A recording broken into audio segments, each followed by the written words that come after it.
Herkese merhaba arkadaşlar. Bu videoda sizlerle birlikte Bosna Hersek'i gezeceğiz. Ben şu anda Sarajevo'dayım. Sarajevo'yu gezeceğiz. Buraları göstereceğim sizlere. Sonrasında Mostar'a geçeceğiz. Mostar'a giderken yol üstünde bulunan Osmanlı köylerini de gezeceğiz. Hazırsanız videoya başlayalım.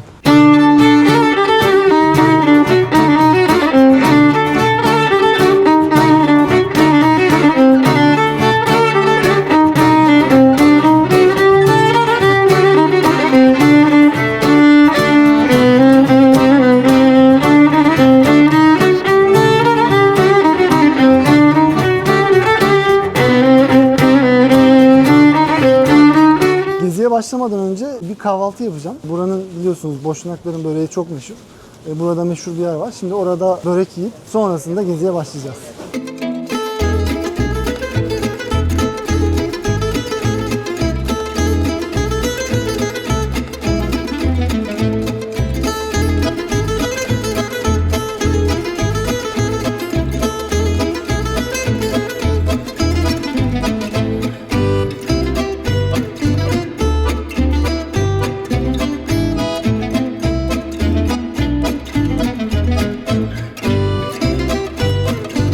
Böreklerimizi yedik. Şimdi Saraybosna'daki ilk durağımız Başçarşı. Başçarşı Osmanlı döneminde büyük bir ticaret merkezi olarak kullanılıyormuş. Başçarşı'da da ilk durağımız arkamda gördüğünüz Sebil. Bu Sebil 19. yüzyılda Mehmet Paşa tarafından yaptırılmış. Şöyle de bir rivayet varmış. Bu Sebil'den su içerseniz eğer bir gün mutlaka Bosna'ya geri geliyormuşsunuz.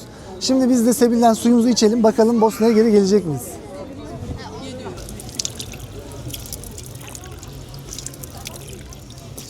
Bu arada unutmadan söylemek istiyorum. Başçarşı'ya geldiğinizde burada birçok dövizci var. Paranızı burada bozdurabilirsiniz. Havalimanından daha uyguna bozuyorlar. Aynı zamanda da sim kart konusunda şu arkamda gördüğünüz büfe gibi yerler var. Burada da hazır paketli sim kartlar var. 5 günlük, 10 günlük kullanabileceğiniz gigabayt paketleri olan sim kartlar var. Buralardan sim kartları alarak çözebilirsiniz.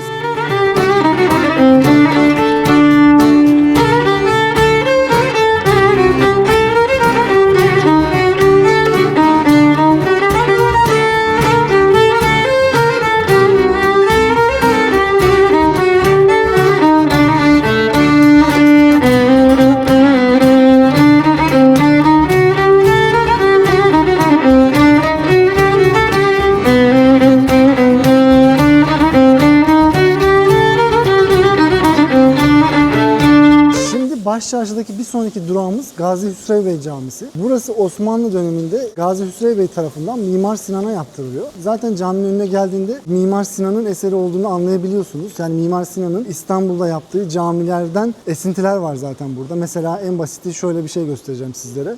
Burada dışarıda namaz kılınabilen bir yer var. Aynı şekilde avlusu var ve işte şadırvanı hemen önünde. Hemen bu az ileride Kurşunlu Medresesi var. Gazi Hüsrev Bey eşi adına yaptırıyor orayı. Hemen bu tarafında da bir tane saat kulesi var. Bu saat kulesi de ay saatine göre çalışıyor.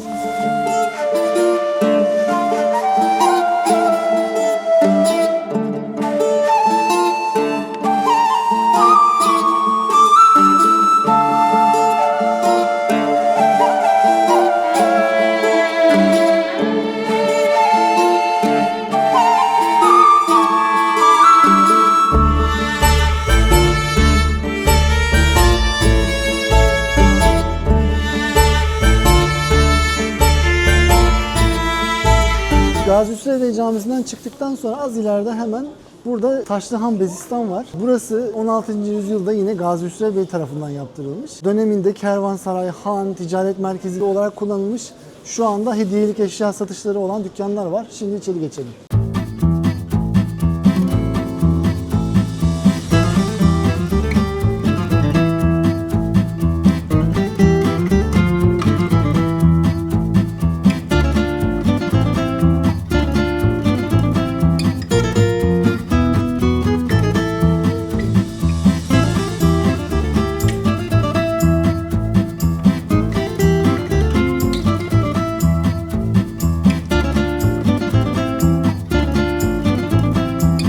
Burada bir Galatasaray bayrağı dikkatimi çekti.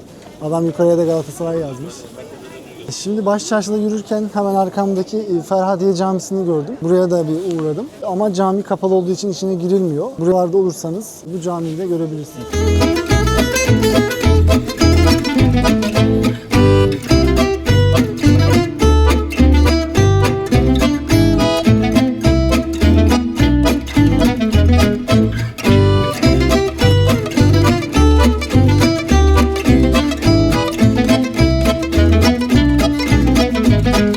Yavaş yavaş da ilerlerken yerde böyle bir tane yer yön gösteren bir pusula vardı. Batı ile doğuyu gösteriyordu. Batı tarafı Avusturya Macaristan'ı, doğu tarafı da Osmanlı tarafını, Osmanlı mimarisi olan yapıları gösteriyordu. Şimdi ben batı tarafından devam edeceğim. Ama devam etmeden hemen burada bir tane levha var. Batı ve doğu, yani hangi yöne gitmekte kararsız kalırsanız bunu çevirerek istediğiniz yere gidebilirsiniz. Ben şimdi batı tarafına doğru gidiyorum. Bu arada batı tarafındaki yapılar, mimari tamamen Avusturya Macaristan mimarisi, belli ediyor kendisini.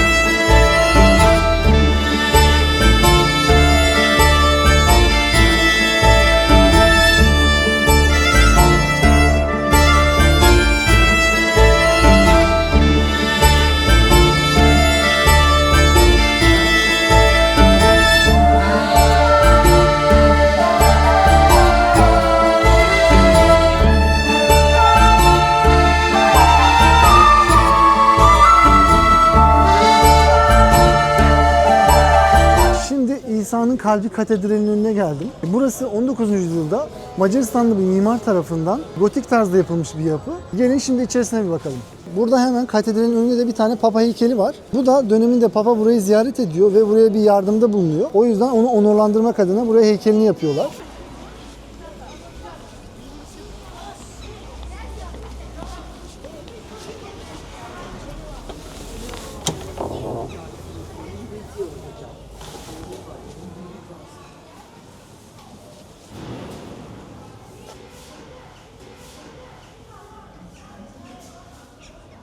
Bugün sanırım tatil günü olduğu için kapalıymış. Başka bir gün denk gelirsek tekrardan şansımı deneyeceğim. Şimdi gezimize devam edelim. Kilisenin çanları çalıyor. Katedralin hemen önünde kırmızı lekeler var. Bunlar soykırım zamanı burada ölen insanlar anısına yapılmış. Onları unutmamak adına yapılmış.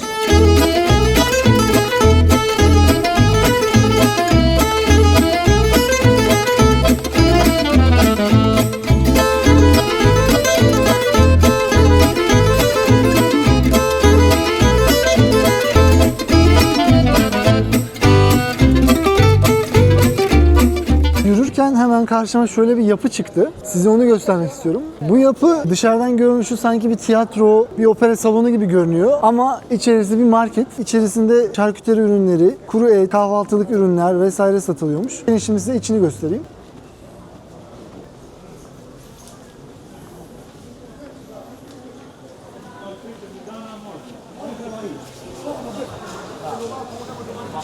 Hemen burada böyle kuru etler var. Merhaba, kolay gelsin. Kasap var burada bir tane.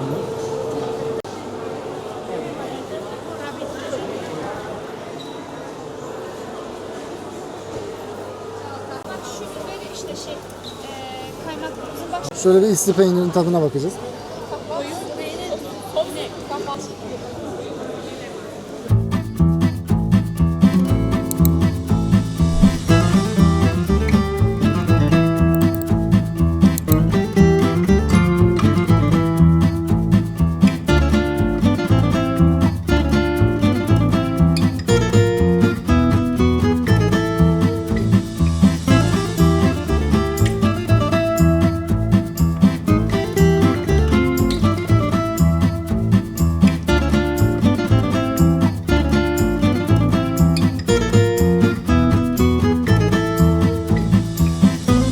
Saraybosna'da savaşta ölenlerin anısını yaşatmak adına burada bir anıt var. Dikkat çekici bir anıt. Sönmeyen ateş anıtı. Burada ateş 24 saat boyunca her gün devamlı yanıyor. Buraya insanlar çiçekler bırakıyor. Anıtın amacı tamamen burada ölen insanları anmak ve asla unutmamak için yapılmış.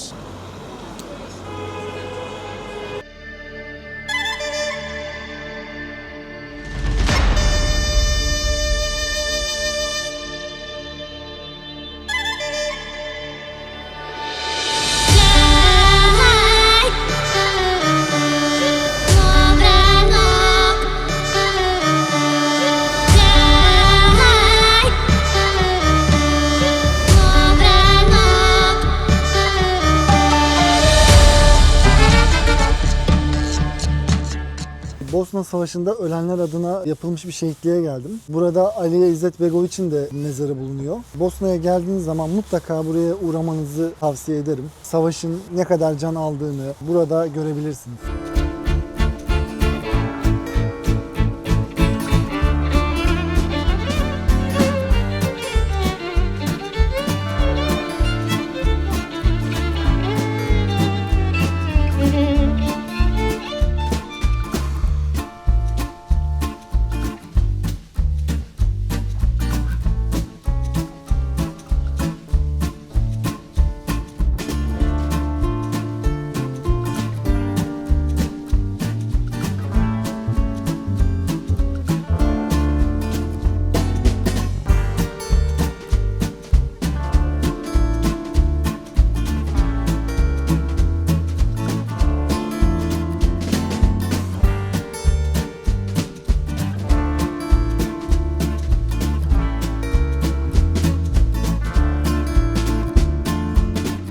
Baş çarşıda gezerken her an bakırcı sesi duyabilirsiniz. Burada bizim ülkemizde olduğu gibi bakırcılar çarşısı var. Buraya geldiğinizde ziyaret edebilirsiniz.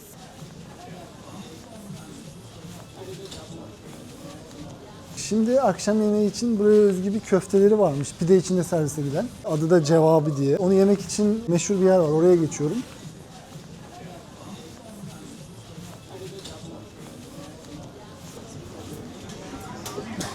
Şimdi restorana geldim.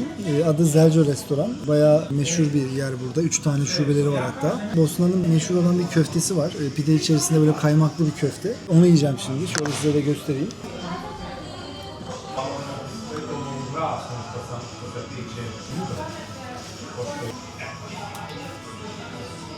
Köfteyi koydukları bu pide çok lezzetli bir pide. Sanırım orada odun ateşinde pişen bir pide. Öncesinde ben bir kere daha yemiştim burada. Kaymaklı daha güzel bu arada, bilginiz olsun. Çok daha böyle yağlı bir kaymakları var. Gelirseniz kaymaklı olarak deneyin. Köftesi de gerçekten çoğu yerde yediğimden daha güzel. Yani ben Makedonya'da da yemiştim. Orada da meşhur bir yerde yemiştim. Oraya nazaran da gayet iyi köfteleri. Buraya gelirseniz mutlaka deneyin bu köfteyi.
Bosna'da savaşın izlerini hemen hemen her sokakta rastlayabilirsiniz. Burada birçok bina üzerinde hep mermi izleri ve kalıntıları var ve insanlar bunları hiçbir şekilde unutturmak istemiyor.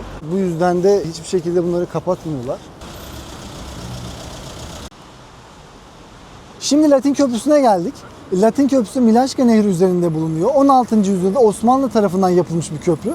Ama bu köprünün en önemli özelliği ise Birinci Dünya Savaşı'nın burada başlamış olması ya da buradan tetiklenmiş olması. Avusturya Macaristan Prensi Prens Ferdinand'ın hemen bu arkamdaki köşede arabasında eşiyle birlikte suikasta uğruyor. Birinci Dünya Savaşı da bu yüzden başladığı söyleniyor.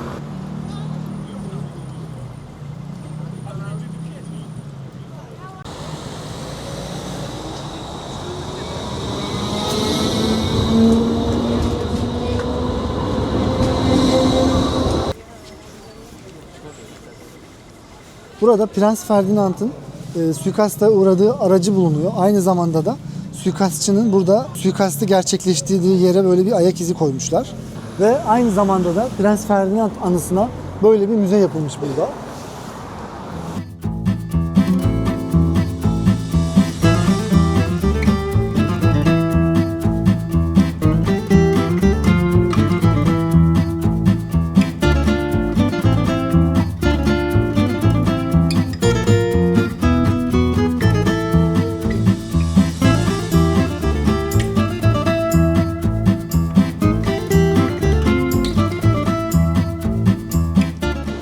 arkamda şöyle harika bir mimarisi olan bir yapı var. Sanırım Avusturya Macaristan mimarisine ait. Zamanında belediye binası olarak kullanılıyormuş. Şimdi ise kütüphane olarak kullanılıyormuş.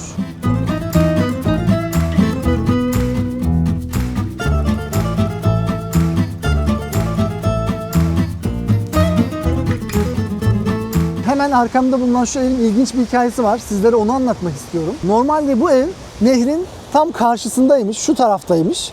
Ama bir inat uğruna buraya alınıyor. O hikayede şöyle, Avusturya Macaristan zamanı yetkililer bu ev sahibinden evini istiyorlar. Yani aslında nehrin karşısındayken istiyorlar. Ama ev sahibi inat ediyor, vermiyor. Gel zaman git zaman. Sonrasında diyor ki aynı evimin aynısını bu nehrin karşısına yaparsanız müsaade ederim evimi yıkmanıza diyor. Dolayısıyla o evin aynısını buraya nehrin karşı tarafına aynı şekilde aynı mimariyle ev sahibinin evinin birebir olarak aynısını yapıyorlar. Ve bu şekilde inatkucu olarak kalıyor. Buranın hikayesi de böyle. Şu anda restoran, kafe olarak kullanılıyor.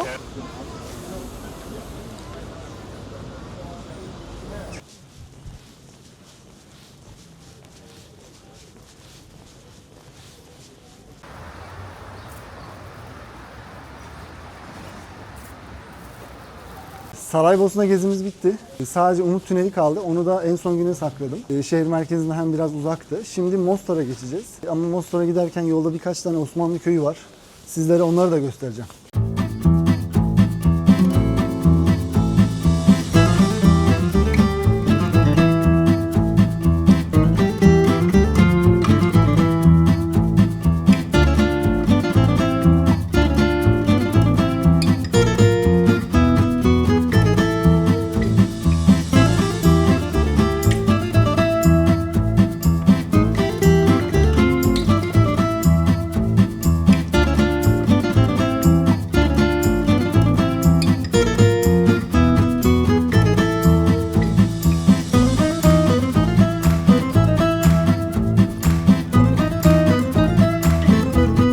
Koniç kasabasına geldik. Burası Saraybosna'ya göre havası biraz daha sıcak. Çünkü biraz daha güneye doğru indik. Şimdi Koniç Köprüsü üzerindeyim. Neretva Nehri üzerinde bulunan Koniç Köprüsü 19. Osmanlı Padişahı 4. Mehmet tarafından yaptırılmış ve 2. Dünya Savaşı'nda Naziler tarafından bombalanarak yıkılmış ve karşıyla bağlantı kurulması adına buraya tahta bir köprü yapılmış. Bir süre bu şekilde kullanılmış. Sonrasında Türkiye tarafından 2009 yılında yeniden aslına uygun bir şekilde yapılmış. Hatta bazı kullanılan taşlar önceki yıkılan köprüden kalma taşlar. Ve hemen arkamda bir tane yıkık minare var. Bu minare Bosna Savaşı zamanında yıkılmış ve sonrasında yeniden yapılmamış.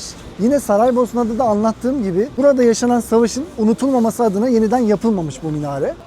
Hemen burada köprünün ortasında bir tane de böyle Osmanlı tuğrası var. Yanında da Koniç Köprüsü 19. Osmanlı Padişahı Sultan 4. Mehmet'in saltanatı sırasında 1682 yılında inşa edilmiş diye yazmışlar.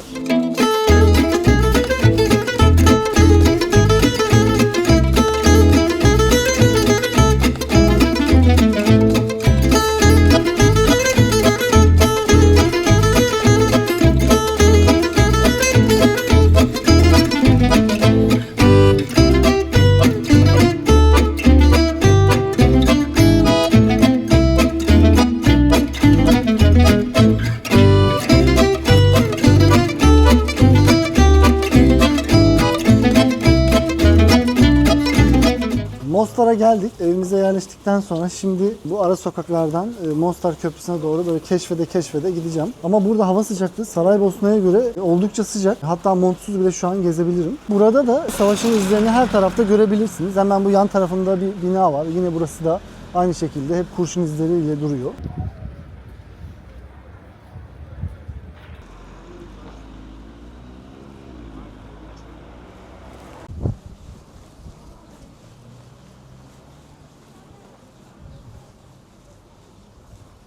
Ara sokaklarda yürürken burada yan tarafta bir şehitlik var yine. Bosna Savaşı'nda ölenler anısına yapılmış bir şehitlik.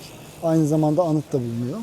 Hemen sol tarafında da Karagözbey Camisi var. Karagözbey Camii Mostar ve Hersek Baş Camisi olarak geçiyormuş. Mehmet Paşa tarafından 1557 yılında yaptırılmış.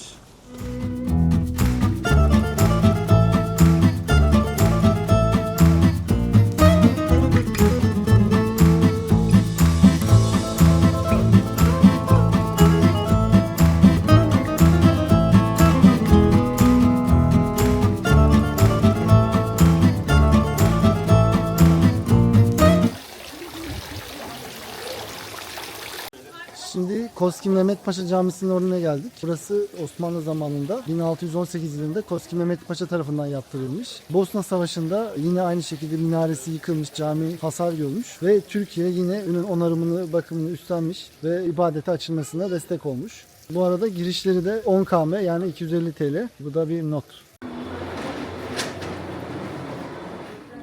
Mostar sokaklarında yürürken Türk bayrağına denk geldik. Burada Mostar Başkonsolosluğu var bizim Türkiye'nin.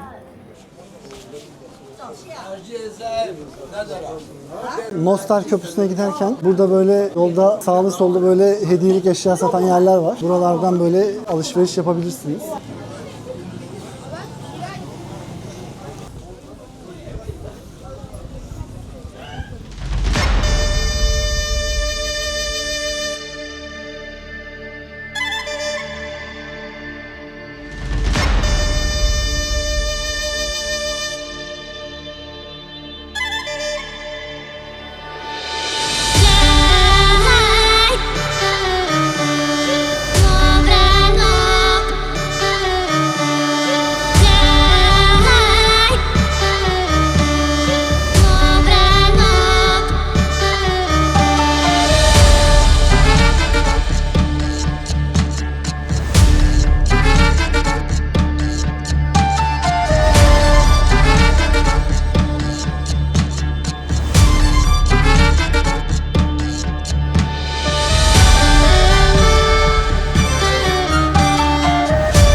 Mostar Köprüsü'nden geçerek şimdi aşağı tarafa geldim. Size Mostar Köprüsü ile ilgili kısa bir bilgilendirme yapmak istiyorum. Mostar Köprüsü Mimar Sinan'ın öğrencisi Mimar Hayrettin tarafından 16. yüzyılda yapılmıştır. Ama dönemin padişahı Mimar Hayrettin'e eğer yaptığın köprü yıkılırsa seni öldürürüm diyor. O yüzden Mimar Hayrettin öncesinde küçük Mostar'ı yapıyor. Bu da arka tarafta. Bakıyor köprü yıkılmıyor. Sonrasında Mostar'ı inşa ediyor. Ama Bosna Savaşı zamanında köprü Hırvatlar tarafından bombalanarak yıkılıyor. 2004 yılında Türkiye'nin de desteğiyle köprü yeniden inşa ediliyor. Ve 2005 yılında da UNESCO Dünya Miras Listesi'ne yer alıyor. Bu arada burada şöyle de bir hikaye var. Zamanında evlenmek isteyen genç erkekler bu köprüden atlayarak genç kızlara gövde gösterisi yapıyormuş. Şu anda ise turistik olarak atlayış yapılıyormuş. Hemen sol tarafında burada deneme eğitim atlayışı yapılıyor ve sonrasında köprüden atlamaya müsaade ediyorlar. Hemen burada firmalar var. Buralardan bilet alarak atlayış yapabiliyorsunuz.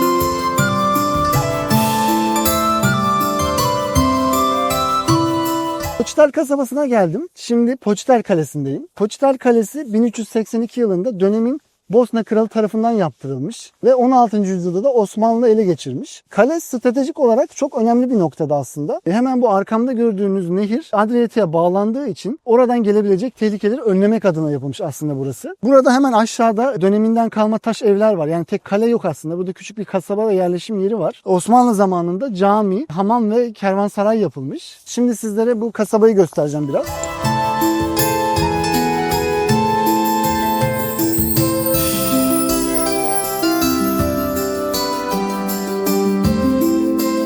Kasabada hemen hemen neredeyse her yerde nar ağacı var. Buranın narı meşhurmuş.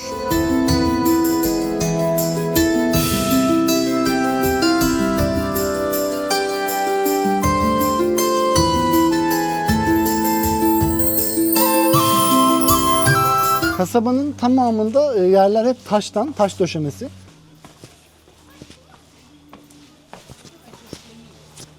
Burası kasabanın meydanı gibi bir yer. Böyle hemen arkamda bir kervansaray var. Burada da böyle hediyelik eşya satan dükkanlar var.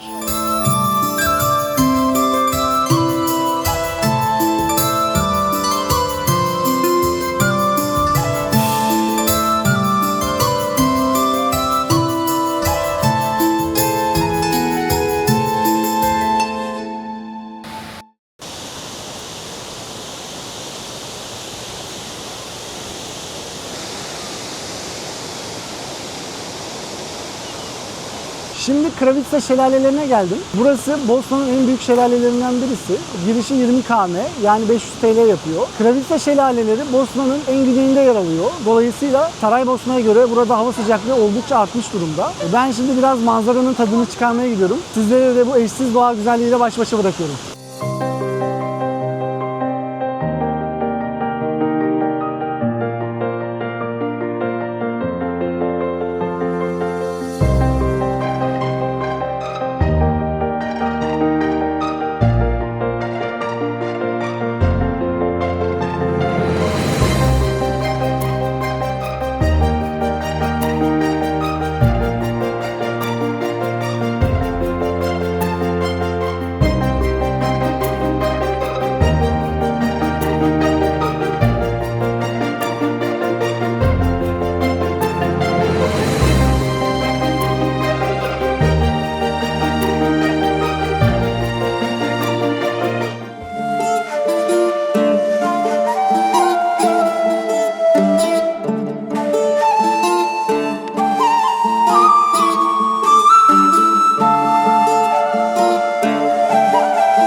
Şimdi Blagaş Tekkesi'ne geldik. Burası 15. yüzyılda yapılmış. Osmanlı'nın buraları kuşatmadan önce İslamiyet'i yayması adına yapılmış bir yer burası. Haftanın 3 günü burada dervişler zikir yapıyorlar. Ben de şimdi bu hemen tekkenin karşı tarafında yürüyüş yolu var. Oradan burayı görmeye geldim. Bu arada tekkenin girişi 10 km. Benim çok vaktim olmadığı için ben şimdi gideceğim birazdan. Dilerseniz siz buraya girip gezebilirsiniz.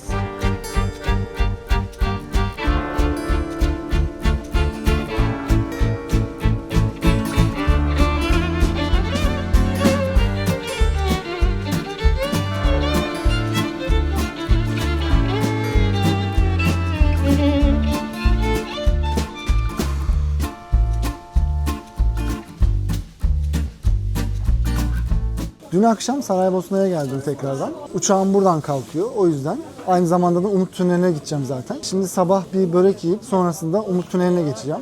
Sonrasında da uçağa geçeceğim. Ama size kısa bir gezimi özetlemek istiyorum. Buralar çok güzel gerçekten, hani gezilebilecek yerler, harika yerler. Ama insanları biraz böyle mutsuz, değişikler birazcık. Bazıları tabii, hepsi değil. Mesela börek yemeye gidiyorsun. Bizdeki gibi bir hizmet yok aslında. Yani sana böyle otur yerine, garson gelecek, sipariş alacak falan, hani bu şekildeler. Ya da magnet soruyorsun, senden böyle tiksinerek yok diyor mesela. Yani hizmet sektörü hiç gelişmemiş, yani bunu bahsedeceğim. Burada gezmek oldukça kolay. Yürüyerek her yere gidip gelebiliyorsunuz. Şehir merkezine gidecekseniz de tramvay var. O şekilde gidebiliyorsunuz. Mostar da aynı şekilde, yani yürüme mesafesinde gezebiliyorsunuz ama hani tek sorunları burada hizmet sektörü gelişmemiş. Yani savaştan yeni çıktıkları için mi, bu güler yüzün olmaması ya da bizleri artık istemiyor olmaları mı, orasını ben bilemedim. Sizin yorumunuz varsa yorumlarda mutlaka belirtin.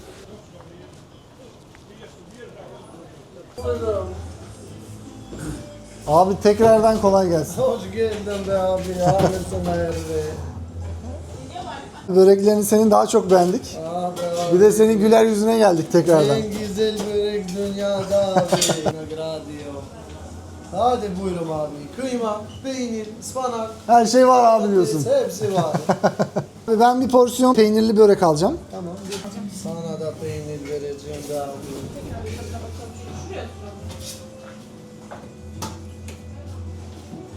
Burada börekleri böyle şu şekilde bir sistem kurmuşlar.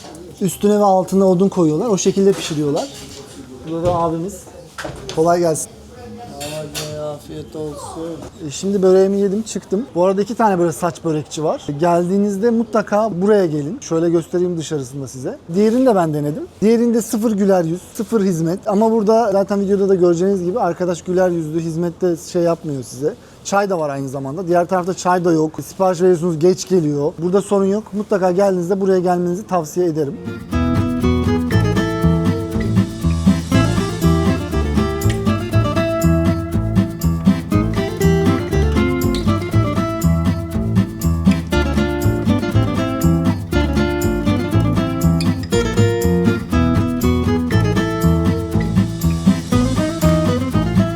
Şimdi Palamut Tüneli'ne geldim. Benim uçağım yaklaşık 3 saat sonra kalkacak. Ona göre hesap yapmıştım. Buraya uğrayıp oradan geçerim diye. Ama giremedim çünkü yanımda Bosna markı yoktu. Kredi kartı veya euro ile öderim diye hesaplamıştım. Ama kabul etmiyorlarmış. Girişte sadece Bosna markı kabul ediyorlarmış. O yüzden giriş yapamadım. Videoyu burada bitiriyorum. Umarım videoyu beğenmişsinizdir. Videoyu beğenip yorum yapmayı ve beni takip etmeyi unutmayın. Görüşmek üzere.